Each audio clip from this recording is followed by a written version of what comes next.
आज की क्लास में सभी का स्वागत है। हम लोग पूर्व की क्लास में पढ़ा रहे थे पढ़ रहे थे क्या पढ़ रहे थे? उत्तर प्रभाववाद। और कल की जब क्लास समाप्त की थी तो हमने ये भी बताया था कि अब हम एक नए वाद की तरफ पहुंचेंगे और उस नए वाद का जिसका जन्म हुआ था वो था आपका फाववाद। फाववाद को ही हम लोग क्या कहते हैं? एक तरीके से जंगलवाद।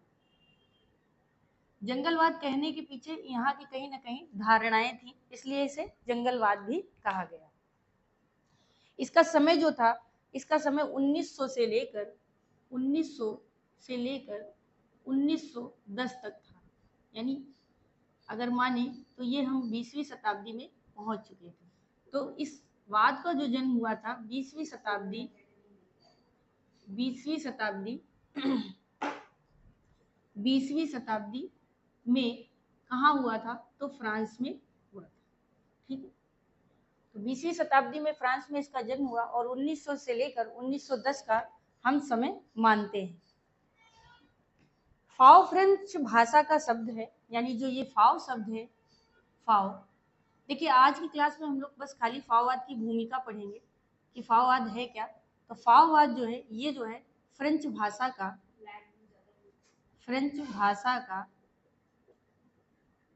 शब्द है। ठीक है, किस भाषा का शब्द है? तो फ्रेंच भाषा का शब्द है जिसका अर्थ है जंगली जानवर। जिसका अर्थ है जंगली जानवर। ठीक है, यानी फाववाद का या फाव का अर्थ क्या है? जंगली जानवर। और ये फ्रेंच भाषा का शब्द माना गया है, यानी इसकी उत्पत्ति फ्रेंच भाषा के शब्द से हुई है। देखिए जो लोग नई क्लास हैं जिनके लिए वो एक बार चैनल को सब्सक्राइब जरूर करें, और जो लोग एक दूसरे को चाहे तो पहुंचाएं ताकि ये निःशुल्क क्लासें किसी न किसी की तैयारी में सहायता बने। टीजीटी और पीजीटी की परीक्षा अब ये मान के चलिए सितंबर या अगस्त सितंबर तक पहुंचने की संभावना है। कोशिश मेरी ये है कि यूरोपियन आपको थोड़ा सा डीपली पढ़ाते हुए चले ताकि आप समझें कि वाद का क्या अर्थ है। बहुत सारे ऐसे बच्चे हैं जो नई तैयारी करते हैं और कुछ ऐसे हैं भाई जिनको बहुत साल हो गया तैयारी करते हुए, तो उनके लिए हो सकता है ये क्लासें कम महत्वपूर्ण हो, लेकिन मेरे हिसाब से सभी के लिए ये क्लासें महत्वपूर्ण है। तो क्लास को एक बार लाइक शेयर सब्सक्राइब जरूर करते रहिए। इसका उद्भव कहाँ हुआ था? फ्रांस में हुआ था। जंगलवाद यानी ये जो फाववादी कलाकार थे ये एक तरीके से जंगली इसलिए कहे गए क्योंकि इनकी भावनाएं, इनका चित्रण कार्य एक बेढंग बेडौलपन था। तो इस कारण इन्हें प्रकृति से जो इन्होंने फाफिज्म यानी जंगल यानी इनकी जो मनोदशा थी, मानवीय जो भावनाएं थी, उनमें कहीं ना कहीं एक अजीब टेढ़ापन, अजीब उतार चढ़ाव, उथल पुथल दिखाई दिया। इसलिए इस वाद से जुड़े चित्रकारों को जंगलवादी चित्रकार भी कहा गया। चलिए आगे बढ़ते हैं। फाववाद अथवा जंगलवाद का प्रेरणा यानी हमको किससे मिली? तो फाववाद व जंगलवाद के जो प्रणेता थे, यानी जिन्होंने दिया था, प्रणेता स्रोत थे, जो प्रणेता स्रोत थे, ऐसे लिख लीजिए, स्रोत, जो कि पेरिस के थे। और वो कौन थे? तो उनका नाम था प्रोफेसर गुस्ताव मोरे। प्रोफेसर गुस्ताव मोरे या मोरू। ठीक है, इन्होंने जो है जंगलवाद के प्रणेता के रूप में हम इनको जानते हैं, लेकिन अगर वास्तविक प्रणेता या जनक के रूप में हम जिसे जानते हैं तो उनकी बात करेंगे तो इस कला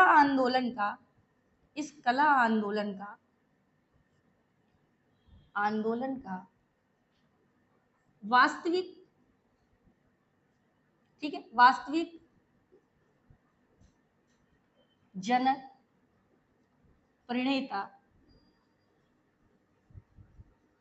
ठीक है, प्रणेता हम किसे मानेंगे? तो वास्तविक जनक और या प्रणेता के रूप में हम हेनरी मातिस को जानते हैं। कौन थे वो? तो वो थे आपके हेनरी मातिस। आपसे कभी कभी पूछ लेता है कि फाववाद या जंगलवाद का मुख्य रूप से या वास्तविक प्रणेता या वास्तविक जनक के रूप में हम किसे जानते हैं, तो हम हेनरी मातिस को जानते हैं। अगर आपसे आंसर क्वेश्चन करता है तो आपको हेनरी मातिस ही बताना है। लेकिन जो हमारा प्रेरणा स्रोत था वो पेरिस के जो है प्रोफेसर गुस्ताव कोरवे थे, यानी गुस्ताव मोरू। तो उन्होंने जो है इस बात को प्रेरित किया, यानी प्रेरणा दी, जो प्रेरणा स्रोत के रूप में सामने आए, जिससे इस बात को जन्म मिला। लेकिन वास्तविकता कार्य करने वाले या वास्तविक रूप देने वाले आपके गुस्ताव कोरवे थे। ठीक है, कौन है, सॉरी हेनरी मातिस थे। ठीक है, गुस्ताव नाम आया तो कोरवे लगा दिया। चलिए, हेनरी मातिस आपके जो है वास्तविक जनक थे। क्लास को लाइक शेयर सब्सक्राइब करते रहिए। ठीक है, अब इस फाओवाद की कुछ भूमिका, यहाँ की प्रतिकृतियां या यहाँ के चित्रण का विधान क्या था, यहाँ कैसे चित्रण कार्य होते थे, और इस जो फाओवाद को जन्म मिला तो किस कारण और कैसे मिला, उसकी बात करेंगे। तो देखिए, जो फाओवाद है इसकी जो प्रथम प्रदर्शनी हुई थी, प्रथम प्रदर्शनी जिस कारण इसको जन्म मिला, प्रथम प्रदर्शनी, तो इसकी प्रथम प्रदर्शनी जो है कब हुई, तो 1905 में हुई थी। 1905 में यह प्रदर्शनी हुई, और कहाँ हुई थी, तो फ्रांस के, ठीक है, फ्रांस के सार्लोर्द ओटम, साल्रोद, देखिए थोड़े नाम ऐसे हैं, ओटम, ठीक है, साल्रोद ओटम नामक सैलून में हुई थी, नामक सैलून में हुई थी। ठीक है, तो जब इस बात को जन्म मिलता है तो इसकी जो प्रथम प्रदर्शनी हुई थी 1905 में हुई थी, जिस कारण इस फाओवाद को एक विकसित रूप मिलने में आसानी रही। तो इसकी प्रथम प्रदर्शनी हुई, और प्रथम प्रदर्शनी का जो नेतृत्व किया था, यानी इस प्रदर्शनी का जो नेतृत्व करने वाले थे वो कौन थे, आपके हेनरी मातिस थे। हेनरी मातिस, इन्होंने जो है इस प्रदर्शनी का जो है प्रदर्शन किया, ठीक है, नेतृत्व किया। ठीक है, इन्होंने जो है इस प्रदर्शनी का नेतृत्व किया, और कलाकारों का एक मंडल या कहिए एक ग्रुप, ठीक है, मंडल बनाया, ठीक है, बनाया, जिसमें कलाकारों ने अपने चित्रों को प्रदर्शित किया।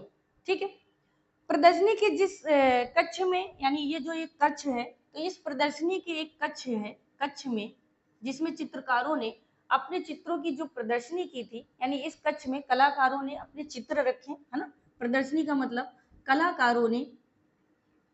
कलाकारों ने अपने चित्र रखे, ठीक है, अपने चित्र रखे। ठीक है, इन कलाकारों ने जब ये सार्लो ओटम नामक सैलून में जो ये पहली प्रदर्शनी हुई थी, जिसका नेतृत्व हेनरी मातिस ने किया, इसी कारण जो है हेनरी मातिस को जो है फाओवाद का जनक भी कहा गया, क्योंकि इन्हीं के प्रयासों से इस बात को बहुत उत्कृष्टता मिली, यानी बहुत अधिक नाम फेम मिला। ठीक है, जिसे आप कहते हैं। ठीक है, तो जब इन कलाकारों ने अपने इस कक्ष में जो है अपने चित्रों को रखा, तो यहाँ पर जो एक मूर्तिकार थे आपके, मूर्तिकार कौन थे, दुन्नातिल्लो। ठीक है, दुन्नातिल्लो का जो है एक चित्र था, जो यहाँ पे पहले से या रखा हुआ था, तो जो कि उन्होंने कब बनाया था, 14वीं सदी का, यानी 14वीं सदी में ये चित्र बनाया था। ठीक है, कांसे की मूर्ति थी, कांस्य मूर्ति, और उस कांस्य मूर्ति में था क्या, तो वो बच्चे के एक छोटे बच्चे का शीर्ष था, एक छोटे बच्चे का शीर्ष था। शीर्ष का मतलब है सिर। ठीक है, जिन बच्चों को ना समझ में आ रहा हो तो वो लिख सकते हैं, शीर्ष का अर्थ है सिर। ठीक है, जो कि कांसे की बनी हुई थी, और दोन्नातेल्लो ने 14वीं सदी में जो शैली थी उसी शैली में इसे निर्मित किया था, और उस कलाकारों के कक्ष में यह मूर्ति विराजमान थी या वहां पर रखी हुई थी। तो यहाँ पर जो ये मूर्ति रखी थी, इसी कारण जब इस कक्ष में ये मूर्ति विराजमान थी, तो यहाँ के कलाकारों की जो कार्य करने की शैली थी वो 9 कलाकारों की ऐसी थी कि, यानी जो ये 9 कलाकार थे, 9 कलाकार, ठीक है, इनकी जो पद्धति थी कलाकृति या कला कार्य करने की, तो वो विकृतिपूर्ण सपाट पैटर्न में थी, विकृतिपूर्ण सपाट पैटर्न था, ठीक है, सपाट रूप, ऐसे लिख लीजिए, सपाट रूप एवं तेज रंगों का एक बेढंग अनोखा ढंग था। तेज रंगों का एक बेढंग अनोखा ढंग था, अनोखा ढंग था, जिस कारण जो ये मूर्ति यहाँ पे विराजमान थी, यानी जो दोन्नातिल्लो के द्वारा बनाई गई मूर्ति थी, जिसकी बहुत भर्त्सना हुई एक तरीके से, उसकी जो है भर्त्सना का मतलब है कि अगर कोई श्रेष्ठ चीज काफी लोगों की खराब चीजों के बीच में रखी रहे तो वो भी शायद खराब लगने लगती है, या फिर वो कांस्य की मूर्ति अजीब लगने लगी, ठीक है। इनकी मूर्ति इनके बीच इन बेढंगे कामों के बीच में अजीब लगने लगी, और इसी कारण जो लोगों के बीच में एक भर्त्सना हुई और भयंकर मन मुटाव क्या कहे तो देखा जाए तो भड़क हुई आपस में, जिसका विरोध करते हुए एक कला समीक्षक थे, ठीक है, हम इसको मिटा रहे हैं, आप लोग लिख लीजिएगा। कला समीक्षक थे, कला समीक्षक, जिन्होंने विरोध किया, और विरोध में उन्होंने कहा क्या। तो कला समीक्षक कौन थे, पहले उनकी बात कर लेते हैं। कला समीक्षक आपके थे लुई वोक्सले, लुई वोक्सले। इन्होंने इस चित्र की बहुत जो है अवहेलना या भर्त्सना की, और कहा कि देखो, इन्होंने अपने शब्दों से कहा कि देखो, जंगली जानवरों के बीच में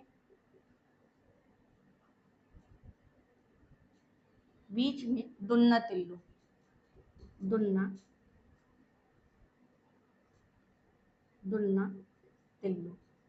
ठीक है। यानी इस चित्र की भर्त्सना करते हुए कहा कि देखिए, ये जो जंगली जानवरों के बीच में एक दोन्नातिल्लो हमें दिखाई दे रहा है, ठीक है। और इसी व्यंग्य के आधार पर इन कलाकारी, यानी इसी जो ये व्यंग्य मिला, यानी इस व्यंग्य के आधार पर इन कलाकारों को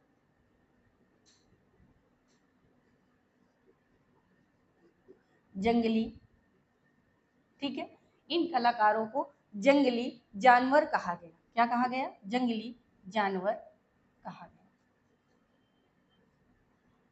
क्योंकि इनका बेडौलपन, तीखे रंग और विकृति सपाट, यानी चित्रों में जो विकृति थी वो सपाट रंगों का, सपाट स्तरों का प्रयोग करने के कारण ये एक अनोखा ढंग था, जिसकी लुई वोक्सले ने कहा कि ये देखो, जंगली जानवरों के बीच में दोन्नातिल्लो, और इसीलिए व्यंग्य के आधार पर यहाँ के कलाकारों को एक जंगली जानवर कहकर भी पुकारा गया।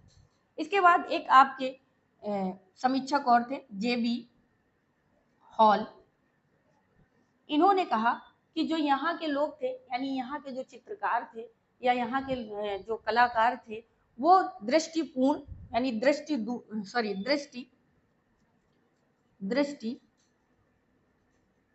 दोषपूर्ण, ठीक, दृष्टि दोषपूर्ण, ठीक है, मनमौजी, पूर्ण चित्रण, मनमौजी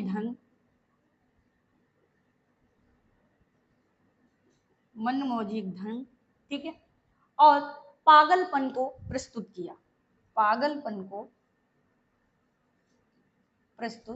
किया, यानी यहाँ के जो कलाकार थे वो जंगली जानवर के रूप में कहे गए, जिनका जो दृष्टि दोषपूर्ण रहा, यानी जो उनकी दृष्टि थी वो दोषपूर्ण कही गई, कि ये जो देख रहे हैं उसे बहुत जंगली और मनमौजी ढंग से चित्रित करने के कारण उन्हें पागलपन का शिकार भी कहा गया, कि ये मनमौजी कलाकार है, और पागलपन और दृष्टि दोष के कारण इन्होंने एक बेडौल और भद्दी चित्रों को जन्म देने का कार्य किया। इसके बाद अगर हम देखें तो जो हमारा ये फाववाद है, यानी फॉफिज्म जिसको हम लोग पढ़ रहे हैं, तो ये कहीं ना कहीं इसके जन्म के क्या कारण थे और यहाँ के लोगों का विचारधारा क्या थी, वो थोड़ा सा मैंने आपको दिखाया कि चित्रकार का कार्य करने का, जो चित्रण का जो माध्यम या फिर जो उनकी मनोदशा थी, उसको मैंने अभी आपको बताया। अब यहाँ इस इस वाद में जो जन्म लेने के बाद कार्य हुआ है, तो इससे पहले हम लोगों ने प्रभाववाद, उत्तर प्रभाववाद, नव प्रभाववाद को पढ़ा है। तो यहाँ पे जो है प्रभाववादी तथा नव प्रभाववादी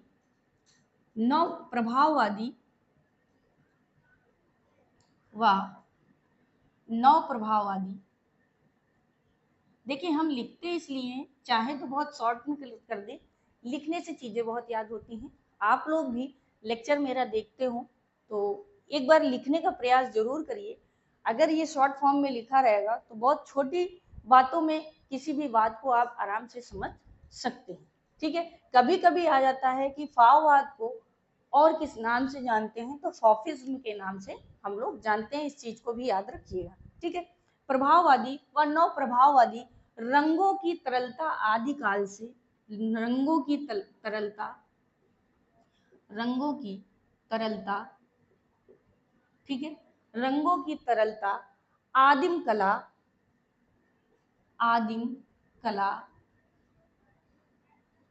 ठीक है, प्रतीकवाद नवी कला की व्यंजकता, नवी कला की व्यंजकता या व्यंजकात्मकता, ठीक है, आकृतियों में दिखाई देती थी। क्या कहा होता था? आकृतियों में दिखाई देती थी। देखिए एक के बाद एक क्लास जरूर पढ़िए, क्योंकि कोई पिछली क्लास में जो आर्टिस्ट जो जुड़ा है उसी ने नए वाद को जन्म दिया है। तो जो कल की पूर्व की क्लास में हम लोग जो कल की पूर्व की क्लास पढ़ी है, तो उसमें मैंने नोट करके लिखवाया था कि पॉल गॉगिन की वजह से ही, उनकी कला आकृतियों के प्रेरणा के ही कारण इस वाद का जन्म होता है। ठीक है, जन्म होने का कारण कहीं ना कहीं पॉल गॉगिन भी रहे हैं, तब इस वाद का जन्म होता है। ठीक है, तो यहाँ पे जो चित्रण की प्रकृति थी, तो जो नव प्रभाववादी और नव प्रभाववादियों की जो रंगों की तरलता थी उसका समावेश था, आदिम कला का समावेश था, प्रतीकवाद भी कहीं ना कहीं दिखा, जो नवी कला की व्यंजक आकृतियां थी वो भी हम लोगों को इसमें दिखाई देती हैं। ठीक है, व्यंजनात्मक, ठीक है, गलत हो गया, सही, इसको सही कर लिया। ठीक है, इसके बाद जो यहाँ के विषय थे, यानी जो फाववादी चित्रण करते थे, तो ये विषय क्या लेते थे? तो ज्यादातर ये अपने विषयों में देखा जाए तो समुद्री किनारे, समुद्री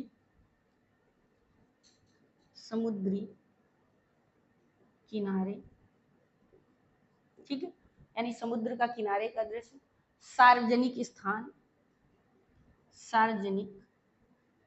स्थान,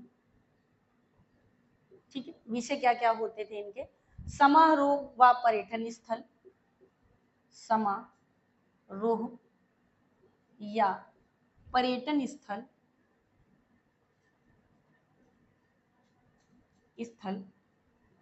आदि को विषय बनाते थे, इनको विषय बनाकर कार्य करते थे।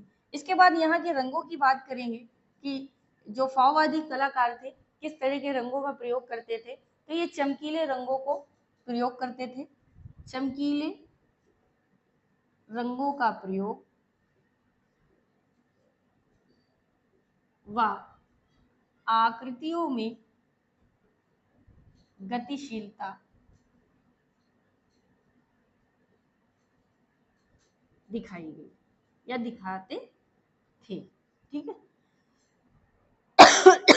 तो ये इनका जो है रंगों का प्रयोग कैसा था? बहुत चमकीले, बहुत चुभने वाले कलरों का प्रयोग करते थे, और भावनाएं भी इनकी जंगल भावनाओं से, यानी जंगली एक पागलपन होते हैं ना, जैसे कहते हैं लोग जंगली जानवर की तरह हैं और कुछ भी चित्रित कर देते हैं या कुछ भी बना दिया, तो वही भावना के दृश्य देखने को हमको इस बात में मिलते हैं। इसके बाद हम कलाकारों की बात करेंगे। इनमें अन्य कलाकार कौन है आपके हेनरी मातिस के अलावा? ठीक है, क्योंकि वो तो जनक थे और उन्होंने ही इसको जन्म दिया। तो इसमें है मार्क्वे रुआ,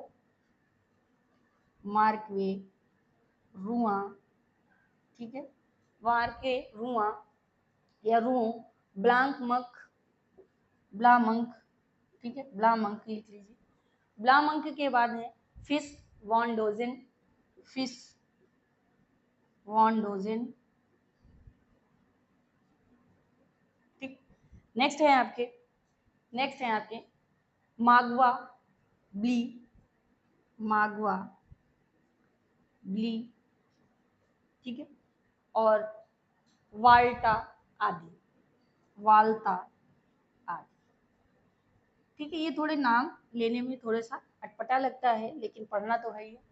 तो ये कुछ कलाकार थे, इनके बारे में हम लोगों ने पढ़ा। और फाववाद क्या है, यानी फाववाद लोगों की या फाववादी कलाकारों की चित्रण की शैली क्या थी, क्या माध्यम था, फाववाद को जन्म क्यों मिला, और फाववाद की कलाकारों की भावनाएं कैसी थी, और प्रदर्शनियां पहली कौन सी हुई जिस कारण फाववाद का जन्म हुआ, ठीक है। तो आज की क्लास में इतना ही। कल की क्लास में हम लोग सबसे आपके जनक यानी जिन्होंने फाववाद को जन्म दिया है हेनरी माथिस को बहुत अच्छे से पढ़ेंगे। इनसे क्वेश्चन भी बहुत ज्यादा बनते हैं परीक्षाओं में। तो हम या फिर कभी कभी पूछ लेता है जंगलवादी कलाकार के रूप में हम किसे जानते हैं, तो हेनरी माथिस को मुख्य रूप से जानते हैं। कल की क्लास में हम लोग इनके बारे में पढ़ेंगे। तो आज की क्लास के लिए बस इतना ही। प्लीज क्लास को लाइक शेयर सब्सक्राइब करते रहिए और एक दूसरे को शेयर भी करते रहिए। तो आज की क्लास के लिए बहुत बहुत धन्यवाद।